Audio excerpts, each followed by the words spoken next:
দিনের বেলায় সূর্য কি করতে ওঠে? তা কখন উঠবে?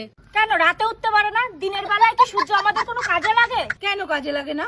আরে দিনের বেলায় তো এমনি আলো থাকে, রাত্রিরে তো আলো থাকে না, তাহলে রাত্রিরে উঠলে ভালো হয় না? আবার একটা কথা, আবার কি কথা? এই যে মানুষে বলে ইজ্জত চলে গেল, ইজ্জতটা চলে কোথায় যায়? মা, এই কথা ভাই বাদ দিলাম, আর একটা কথা আছে। বল। আচ্ছা, মানুষের বিয়ে তো পুরোহিতে দেয়, তাহলে পুরোহিতের বিয়েটা কে দেয়? ও মা, আরো কিছু বলবি? হ্যাঁ তা বল।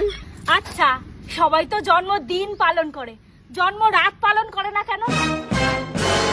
যারা রাত্রিরে জন্মাইছে তারা তো জন্ম রাত পালন করবে, তারা তো জন্মদিন পালন করবে না? ও মা, তুই কি থামবি মনি? না, তাহলে বল। বিষের যদি ডেট না থাকে তাহলে সেই বিষ খেলে কি মানুষ মরে যায়? ও মা, এইটা শেষ কথা।